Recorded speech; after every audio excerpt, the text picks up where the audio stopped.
Hello, I'm Art Schnitzer, and I am going to be your instructor for this church history course that'll last for a semester or two. And I'm going to get right into it here tonight with our introduction of what we'll be talking about. Our first section or first semester will be covering church history from 100 AD to 1500 AD. Actually, we will be starting back a little further when we talk about what the Bible doctrine was that we get from the book of Acts from the early church. We'll really start with that, but then be looking from 100 AD to about 1500 AD. And our course objectives is, first of all, to bring light to the major events and characters that have shaped the Christian world from the apostolic fathers to the beginning of the Reformation in this first section. That's what we'll be covering. We're going to identify the true apostolic church as it winds its way or wends its way through this very dark period of persecution and heresy via an unbroken chain of believers. And also we're going to present the topics, hopefully in such a way as to stimulate the understanding of and appreciation for the study of church history, which is really but a continuing chronicle of God's work in our world, which makes it all the more interesting. And so, looking ahead at our topics, they're going to include ancient church history, which this covers the spread of Christianity in the empire to 100 AD, the struggle of the old Catholic imperial church for survival, that's from 100 AD to 313 AD, the supremacy of the old Catholic imperial church from 313 AD to 590 AD. And then we're going to look at the medieval church history. This is from 590 to 800 AD was the rise of the empire in Latin Teutonic Christianity. And then from 800 to 1054 AD, we'll look at the ebb and flow in the relationship between the church and the state during those years. And 1054 to 1305, we'll look at the supremacy of the papacy or the papacy, the Roman Catholic popes. And then finally, to end this semester, we'll be looking at a period of 1305 to 1517 AD. And that was called the medieval sunset to the modern sunrise. I've put together a bibliography here, and I'll just mention the titles quickly. I would imagine, you will have notes of this, or be taking notes, or at least be able to get obviously the bibliography here. I'm not 100% sure at this point how all that will work out, but the bibliography, just to kind of give you a heads up on some of the books we'll be looking at. And again, I'm sure you will have, by the time you're seeing this video, already be aware of what we're looking at and what it would be good for you to become familiar with to really get a good understanding of church history under your belts.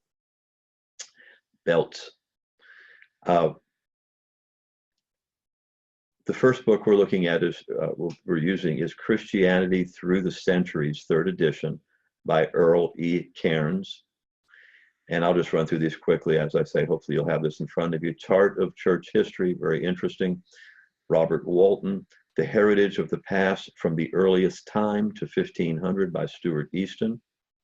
The History of the World in Christian Perspective, Volume 1 by Jury H. Comby.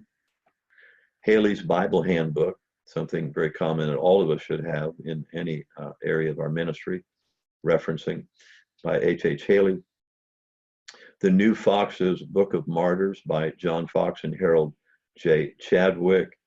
This book, when you read it, will probably make you sick to your stomach when you see some of the grotesque measures that were taken by the Catholic Church to weed out what they consider to be heretics for different periods of time in their history, and we'll talk about that in further on in our study. Marvin Arnold wrote a very good, concise apostolic history outline we'll be looking at, and or we've used here in reference with our study.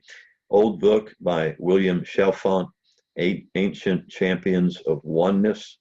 Good book for you to have. Reverend S.C. McLean, his Student's Handbook of Facts in Church History.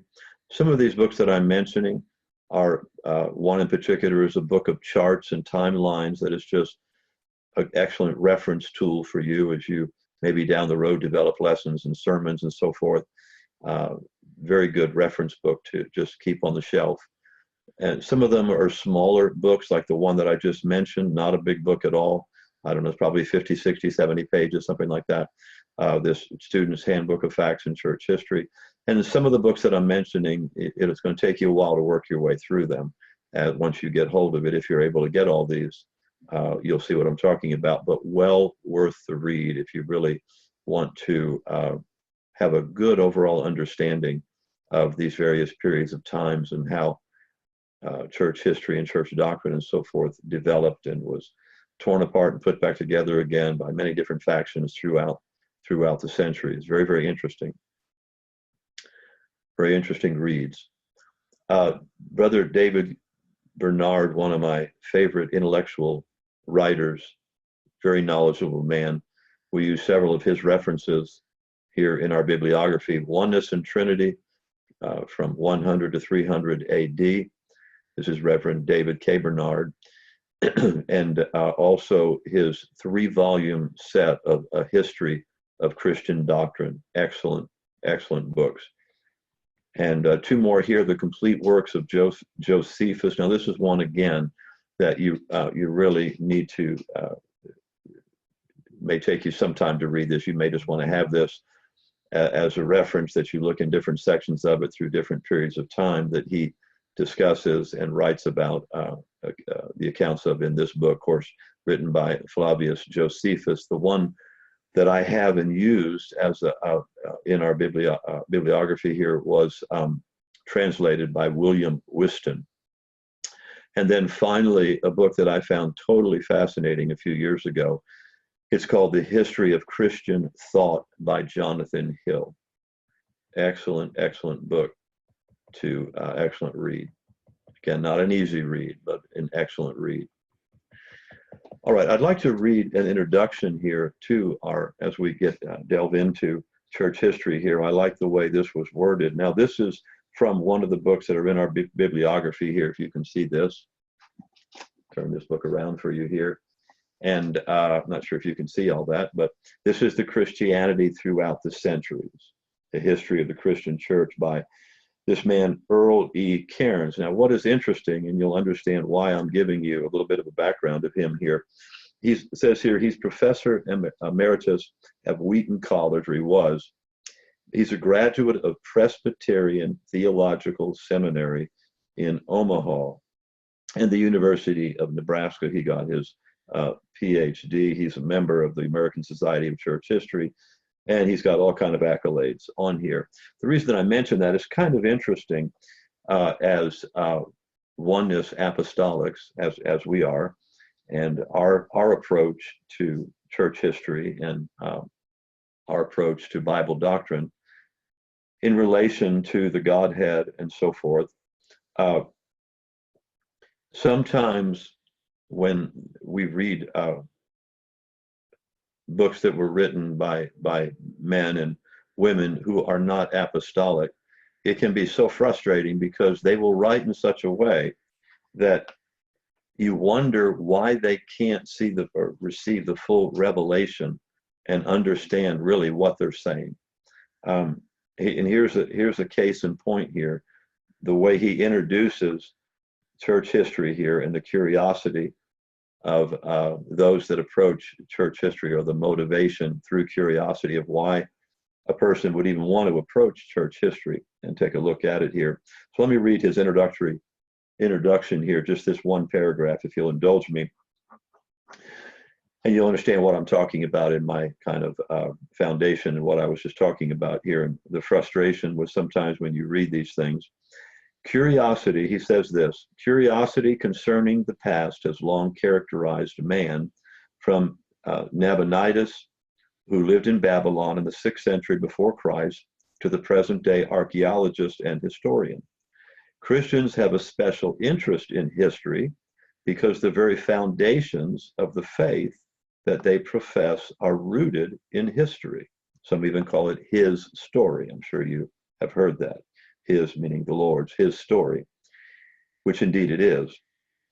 But look what he says here, his Presbyterian theologian. God became man and lived in time and space in the person of Christ. To this point, you would think he was an apostolic writer. Christianity has become the most global and universal of all the religions that have emerged in the past in the Near and Far East. In addition, it has become increasingly influential in the history of the human race. Church history is thus a matter of profound interest to the Christian who desires to be enlightened concerning his spiritual ancestry, to emulate the good examples of the past, and to avoid errors that the church has frequently made. So that is his introduction to church history. All right, what is church history? What is church history? I'll give you a few ideas here of what church history is. Number one, it's an event or incident as opposed to a process or a product. Church history chronicles events and incidents. Secondly, it's information about an incident. It could be in the form of a document or an object relating to that incident. The English word for history came from the Greek historia or histor, and it means to learn by inquiry or investigation. To learn by inquiry or investigation. A third meaning of church history is inquiry or research. We must find information, check the genuineness and integrity of that information, make deductions about the data, or deductions about the data are produced, and then we must discover the meaning of the data. So that third meaning incorporates that inquiry and research portion of church history.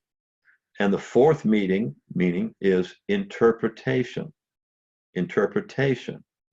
This is the subjective reconstruction of the past in light of that data that was a part of that third meaning. This is where biases and climate of opinion in the day that it's being written enters into the mix. So there's so many variables and facets involved in the interpreting of the data throughout church history, because it is subject to biases, just like every other portion of man's history. Therefore, the interpretation of history is always subject to error.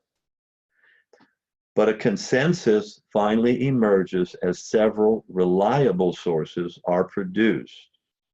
So though historical accounts are never considered to be 100% accurate, we know God knows all truth.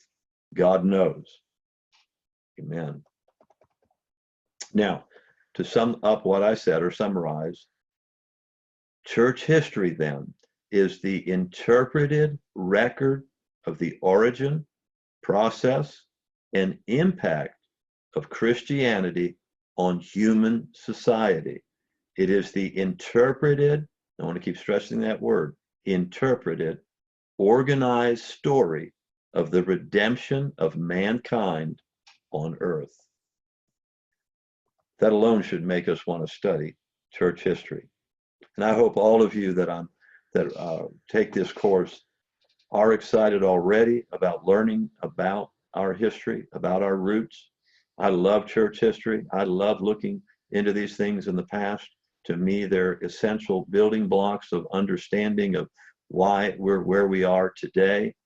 And I hope that you can grasp the importance of learning and having a good understanding of church history. Let's look at the writing of church history. The scientific element, first of all. There's a scientific element to the writing of church history. It uses the work of the archaeologist, number one. And number two, it uses techniques of literary criticism. So there's that scientific element in the writing of church history.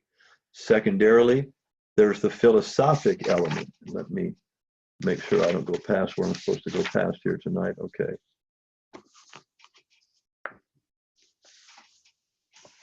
Excuse me. The philosophic element. There are three perspectives, philosophically speaking, on church history. First of all, there are the pessimists, what's called or considered the pessimists. They basically are seeing history only under the sun, so to speak. They're what is just happening clearly here on earth among men. They're obsessed with the failure of man in history. They don't have a lot of confidence in the continuity or continuation of the church or God's plan on earth. They're obsessed with the failure of man or mankind in history. Some writers in this group, in fact, claim that Christianity would die just like all other cultures. The cultures went through a certain cycle, and Christianity was basically a part of the Western culture. And just as the Western culture would die in their reasoning, Christianity would die. Pessimists. The second group or perspective were optimists, usually from a humanist perspective, and they considered, just to be very concise in what they believe, they considered that man alone is the determining factor in history. Nothing outside of man. Man alone was a determining factor in history. Then the third group kind of incorporates a little from each of these. They're called pessimistic optimists. This group seeks to find the glory of God within the historic process. As an example, Augustine, who we'll talk about down the road, used this approach in his defense and explanation of Christianity in his writing called The City of God. So Augustine was definitely one of those pessimistic optimists, always looking to see the hand of God throughout the history of man. So it's the way I believe that we all should look at it. We all should view it, because that's the way it really is. So we're talking about the writing of church history.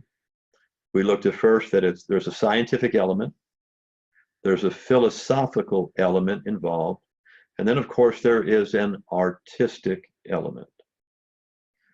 And this is stating basically that there must be an artistic brush or artistic stroke in the presentation of the facts of history.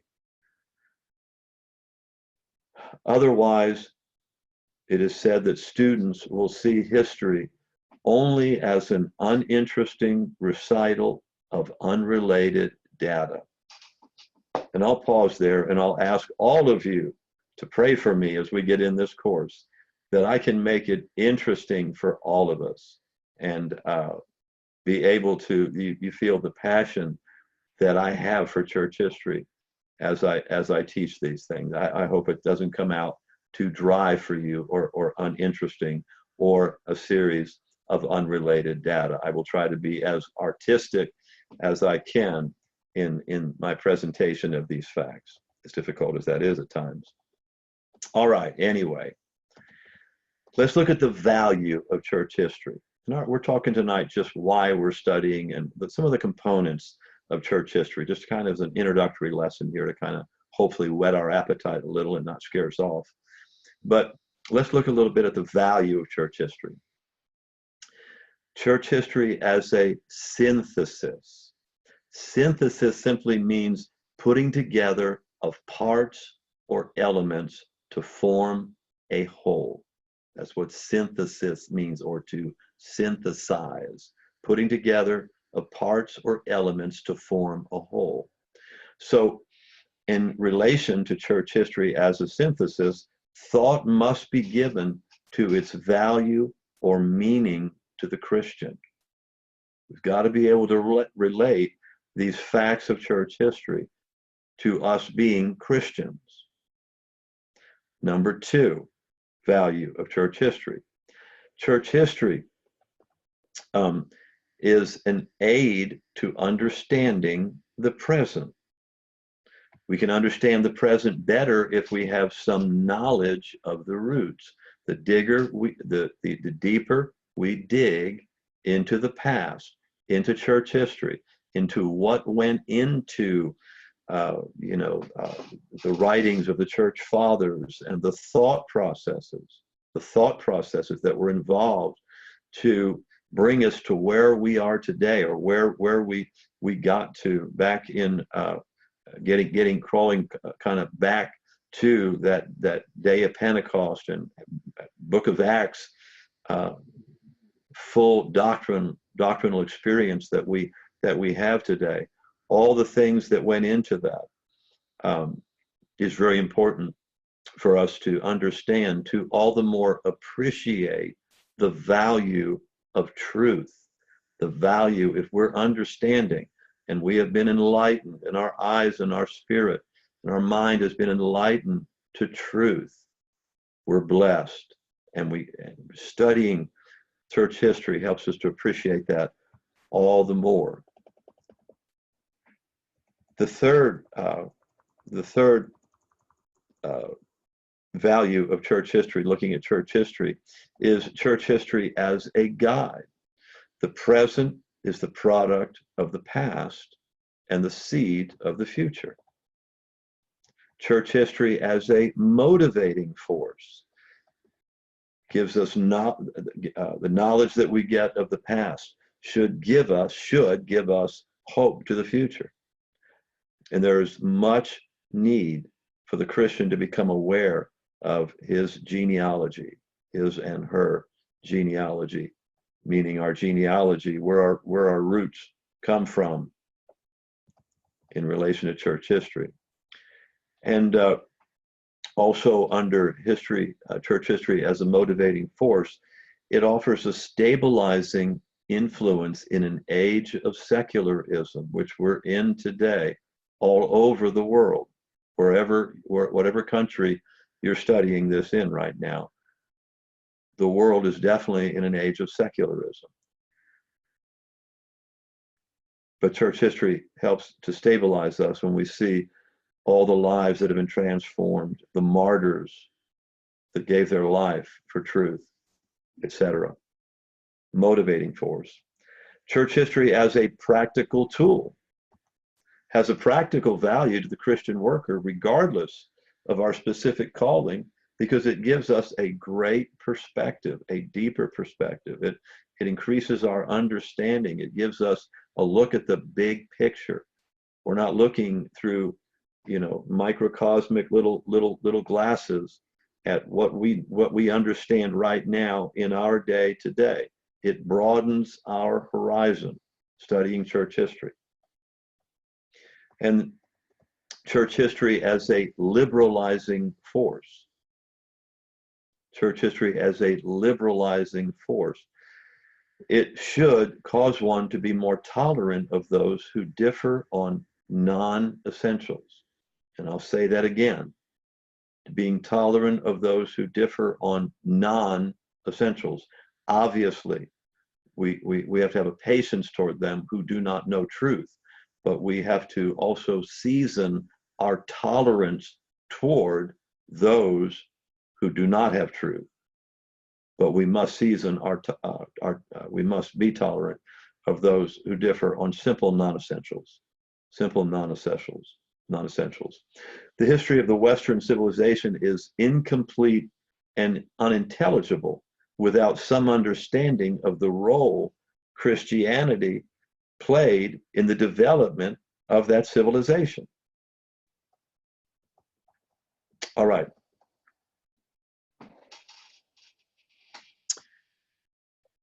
I believe that's as far as I want to go tonight. I just wanted to get through an initial lesson here and a kind of an introductory lesson to, again, hopefully whet our appetite.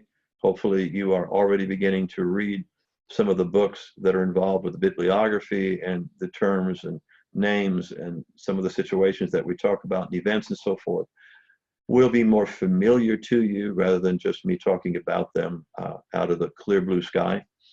And God bless, and I will see you in lesson number 2.